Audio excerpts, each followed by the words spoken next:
I spent 5 years convincing myself that the things I noticed weren't real, that I was the problem, that love was supposed to feel like walking on glass. The day a friend showed me screenshots in a parking lot was the day I finally understood that none of it had been in my head. There is a particular kind of stillness that comes over you when your whole life reorganizes itself in under 60 seconds. I was sitting in my car in the parking lot of a strip mall on a Thursday afternoon. Grocery bags in the back, coffee in the cup holder going cold, and my phone in my hands with a message from a woman named Greta, who I had known since college and who I would not have called a close friend, but who I had always trusted to be honest with me in that way that acquaintances sometimes are, without the cushioning that comes from really caring. She had sent me screenshots, 8 of them, with a message that said, "I didn't know if I should send this and I decided you deserve to know. I'm so sorry." I looked at those screenshots for a long time, long enough that the coffee went completely cold, long enough that the light in the parking lot changed around me as clouds moved overhead, long enough that I had to keep locking and unlocking my phone because the screen kept going dark. I sat in that car for a full hour before I could make myself move. His name was Cole, and I want to start at the very beginning because the beginning matters. It always matters. Because the beginning is the story you keep going back to when things get bad, the story you use to justify staying, the evidence you hold up when everyone around you starts to look worried. The beginning is the weapon they use against you, and the one you use against yourself. I met Cole when I was 27. I had just come out of a rough stretch, a bad breakup followed by a year of being single and kind of aimless, the kind of year where you're technically fine, but you feel slightly unmoored. I was renting a room in a house with 2 other women and working a job I didn't hate but didn't love and generally feeling like I was waiting for my actual life to begin. Cole walked into it like someone who had studied exactly what I needed and showed up prepared. He was confident, not the aggressive kind, the settled kind, like he knew who he was and had made peace with it. He was funny in a way that made me feel clever for laughing, if that makes sense. He laughed at things I said before I'd even finished saying them. He listened with his whole body. He asked questions that meant he had actually been listening to the previous thing I'd said, sometimes the previous week's thing. I was not the only person who fell for Cole. Everyone fell for Cole. That is important context for everything that comes later. We dated for a year, and then we moved in together, and then we got married at a small ceremony in the mountains when I was 30. My dad walked me down an aisle that was basically a dirt path through pine trees, and I was so happy I couldn't quite believe it was real. I remember thinking that it felt almost too good to be real. I should have sat with that thought longer. The signs started before the wedding. I know that now. At the time, I either didn't see them or I saw them and explained them away so quickly that they barely registered as things I'd noticed at all. I had gotten so good at that. Seeing and unseeing, noticing something and then immediately providing myself with a reasonable alternative explanation. I think I'd been doing it so long that it had become automatic, the way breathing is automatic. You don't feel yourself doing it.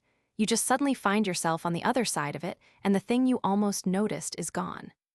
The first real instance I can name, and I've thought about this a lot in the years since, tried to locate the beginning of the pattern, was about 8 months into the relationship. We'd had a minor argument about something domestic, I honestly don't remember what. And when it escalated, when it got to the point where I was upset and actually saying so, Cole did something I hadn't encountered before. He said, "This is the same as what happened with your father, isn't it? You're doing the thing where you take something small and make it about abandonment." I stopped. My parents had divorced when I was 13.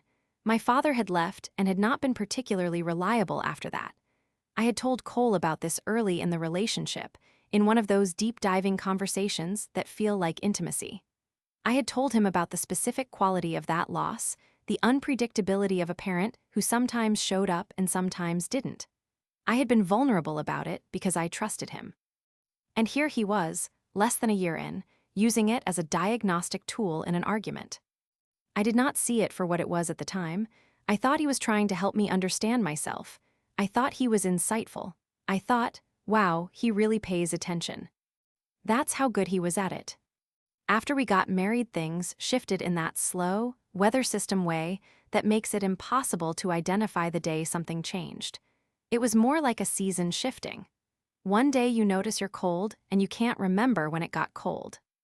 Cole started having evenings out more regularly. Not every night, nothing alarming on its own, but more than before, and the nature of the evenings was always slightly vague. Work things, a friend, a guy thing.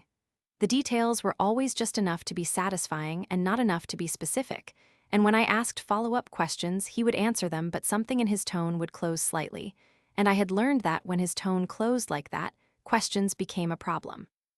I want to be clear about something. He never yelled at me. He was never physically frightening. I say this because I know there are people who hear these kinds of stories and wonder why she didn't just leave, and part of what they're imagining is something louder and more obvious. What Cole did was quieter, more surgical. He created an atmosphere in which certain things were acceptable and certain things weren't, and he didn't announce that atmosphere or write it down anywhere. You just learned it.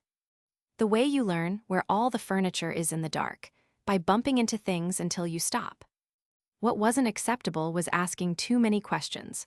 What wasn't acceptable was expressing need in a way he found excessive. What wasn't acceptable was saying I'm upset in a way that put the responsibility for that upset onto him. He had ways of neutralizing each of those things. For questions, the slight tonal closing. For need, a gentle recalibration. You're a lot more anxious than you used to be. I worry about you. That redirected the conversation to my mental state rather than his behavior. For expressed emotion, the specific technique he had deployed in that early argument, identifying the wound underneath the feeling and using it to discredit the feeling. He used my father a lot. He used the year I'd had before we met, the drifting year, as evidence that I had a tendency toward catastrophizing that preceded him. He used a period of depression I'd had in my mid-20s that I had made the mistake of telling him about in full detail. I kept making excuses for him because the alternative was too hard to face. If Cole was doing what I was starting to half sense he was doing, then I was not in a marriage I could fix. I was in a situation I had to leave. And I was 31 years old, and we had a shared life, and shared finances, and mutual friends, and I had a father who had left, and I was not ready to be the kind of woman that happened to twice. So I got very good at not quite seeing. My sister Bex is 2 years younger than me, and she has always been the less careful of the two of us. Where I was the daughter who smoothed things over and managed the temperature of rooms, Bex was the one who said things out loud that everyone else was thinking. We had a complicated history because of that. There had been times in my life when I found her bluntness a gift and times when I found it almost too much to be around. During my marriage to Cole, I pulled back from Bex. I told myself it was just life. We were both busy. I told myself that she and Cole didn't have great chemistry, and that was uncomfortable, and it was easier to see her separately, which I did less and less often. What I didn't tell myself was the real reason. I was afraid of what Bex would see. Because Bex had the exact quality I had sacrificed, the inability to unsee something once she'd seen it. And I was not ready for her to see. She called occasionally. We had surface-level conversations where I was fine and things were good. I was very practiced at fine. I could perform fine with my eyes closed through any level of actual not fine. I had developed that skill inside the marriage without noticing I was developing it, the way you develop muscle memory. By year 4, I had stopped being able to tell what was normal. That sounds abstract. Let me try to make it concrete. If you've been in a relationship where the rules were inconsistent and the floor kept shifting and your responses to things were regularly reframed as symptoms of your own dysfunction, if you've been in that long enough, you lose your calibration. You can't tell if the way he spoke to you last Tuesday was actually unkind or if you're being too sensitive. You can't tell if what you want is reasonable or excessive. You can't trust your own read on situations because your read has been called wrong so many times that it feels unreliable by default. I would have conversations with Cole and then spend the following hours replaying them, trying to locate where I had gone wrong. Not whether I had gone wrong. Where? That's the shift. I had stopped asking whether I was wrong and started only trying to figure out how. That is a terrible place to live, and I lived there for years. I had stopped being able to see what was normal. I genuinely did not know anymore what a healthy partnership looked like from the inside. I had friends who seemed happy in their relationships, but I had also developed a habit of assuming that I just didn't know what was really going on with them. Maybe everyone was managing this and just not saying so. Maybe this was the texture of long-term love, and I had just had naive ideas about what it was supposed to feel like. It is dark, the inside of that logic. It is very easy to convince yourself to stay in the dark when you've been there long enough that you've forgotten the light. The double life came out in stages. The first stage was the screenshots Greta sent me that Thursday in the parking lot. They were messages between Cole and a woman I didn't recognize. The messages were not ambiguous. They had been going on for at least 6 months based on what was visible. The timestamps, the references to specific dates, the level of familiarity, this was not a new thing. This was a sustained, deliberate thing. But there was also something else in those screenshots that took me longer to clock. References to things Cole had told this woman about himself that were not true, not small lies, structural lies.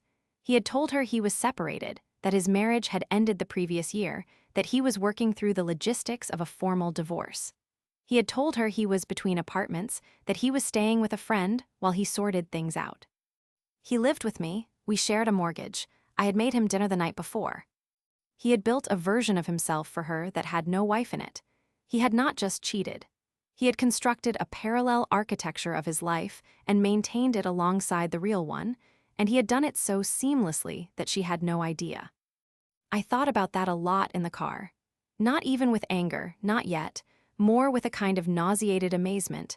The logistics of it, the sustained effort, the number of times I must have been an obstacle to be managed rather than a person he was in a relationship with.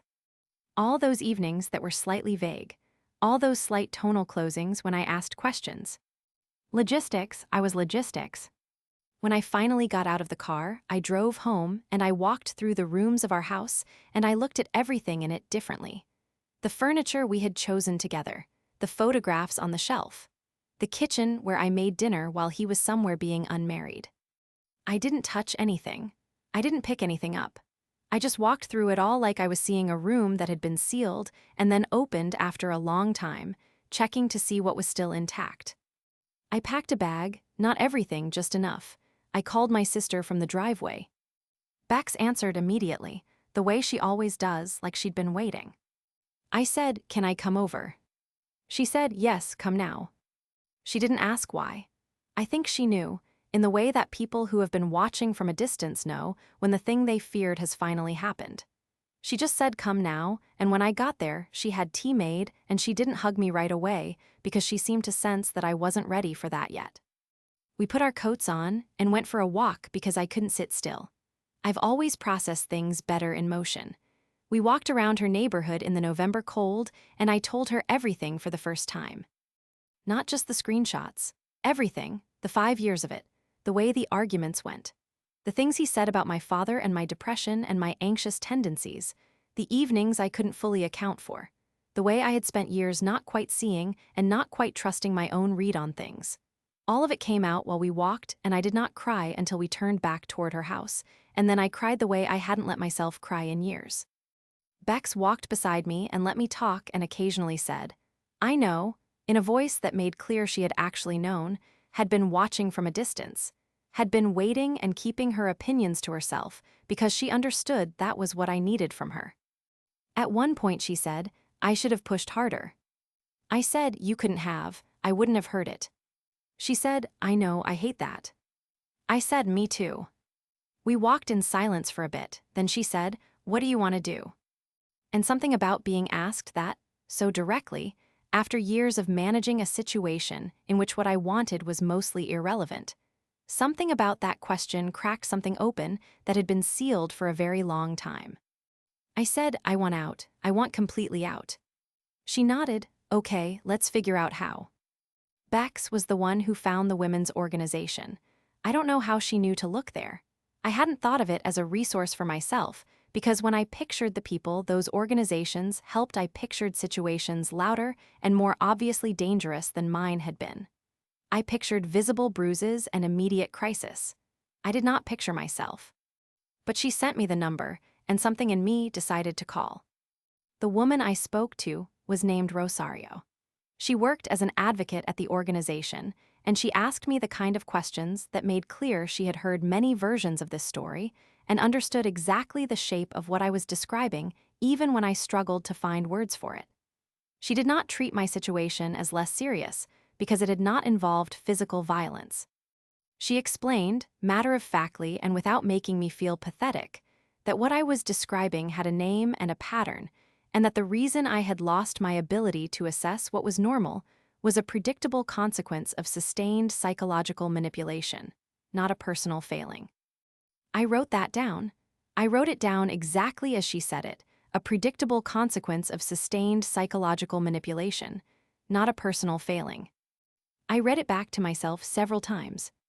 She talked me through my options. Legal options, practical options, the financial side of things, which was more complicated because Cole and I had joint accounts and a shared mortgage and a situation that needed to be untangled carefully. She connected me with a legal resource. She told me things I didn't know about protective orders and documentation and what I had a right to. The thing about talking to Rosario was that I went in thinking I was calling to ask if I had options. I came out understanding that I had more options than I had believed. That matters enormously when you've been inside a dynamic that was specifically designed to make you feel like you had none. I had been so busy managing him that I had forgotten to check in on myself. And in the checking in, I had forgotten to check on what was actually possible for me. I told Cole on a Friday evening. He had come home from work in a normal mood. We'd had a normal dinner. I had been performing normality for almost 2 weeks since the parking lot, doing the thing I had been trained to do, functioning on the surface while everything else arranged itself underneath. I waited until we were sitting down after dinner. I had my phone with me with Greta's number in my recent calls, a small, irrational comfort. I said, I know about her. I know about what you've been telling her. I know what the last 6 months have looked like. He was quiet for a moment, then he said, Who told you? Not a question, a search for the source of the leak. I said, It doesn't matter. He tried several things. The first was a version of confession that was actually just minimizing. Yes, it had happened, but it wasn't what I was thinking, it wasn't serious, I was making it into something bigger than it was. The second, when that didn't work, was pivoting. He said, You've been pulling away from me for years. What was I supposed to do? As if my intuitive withdrawal from a man who was systematically reframing my perceptions was the cause rather than the effect. The third thing he tried was the clinical precision he had used 100 times before. He said, I think part of what's happening is that your abandonment history is making it very hard for you to see this clearly. I had been waiting for that one. I had been waiting to see if he would go there. I said, I'm leaving. He said, Tessa. I said, I've already spoken to a lawyer. That stopped him. That was the thing that broke the composure, not what I'd said about the other woman, not the 5 years, but the lawyer, the practical machinery of my exit, the evidence that I was not asking him to explain or justify or minimize. I was already somewhere past all of that. His face did something I hadn't seen before. Not remorse, calculation. He was assessing the new terrain. I picked up my bag and I left. What happened after was not clean. I want to be honest about that because I think stories like this sometimes present the exit as the hard part and the after as the resolution, and that isn't what it felt like from the inside. The finances were genuinely complicated. The house had to be sold. There was a period of living at Bex's that was cramped and occasionally tense and deeply unglamorous. There were legal conversations that were exhausting and expensive and dragged through months of my life. There were moments where I questioned whether I had really understood what I'd seen, whether I'd reacted to something that had a different explanation, whether I had blown up my life based on misread screenshots. That last part is something I've had to sit with honestly. The gaslighting doesn't stop when the relationship stops. It lives in you for a while. You can know something is true and still find yourself interrogating it because you've been trained to interrogate your own perception. That is one of the things that I think doesn't get talked about enough. How the doubt follows you out. You don't get clarity the moment you leave. You have to work for it in the aftermath slowly, like restoring your sight after a long dark. Cole, for his part, handled the social fallout in the way I should have predicted. He got on social media and made himself a story. Not an explicit one, not lies that could be easily disproven, just the strategic posting of his life proceeding, of him at dinners and events, looking fine, looking good, looking like a man who had come through something difficult with grace. The implication being that he was the one who had come through something, that I had been the difficult thing. I watched it from a distance at first, and then I stopped watching. Because here's what I understood by then: the people in our lives who needed to know the truth had already heard it, not from a social media post, from a conversation. From me, directly, when I finally started talking. From Bex, who had been waiting to say things she'd been holding for years. From Greta, who had sent those screenshots because she believed I deserved to know. Cole could curate his image for whoever was watching. The people who had been close enough to see how our marriage actually functioned, a smaller group than I'd realized. Because he had been so skilled at keeping things compartmentalized, those people had made their own assessments. His rewrite didn't land the way he needed it to, not with anyone who mattered. There is something I want to say about the red flags, about all the things I saw and unsaw over 5 years. I have had a lot of conversations with myself about this.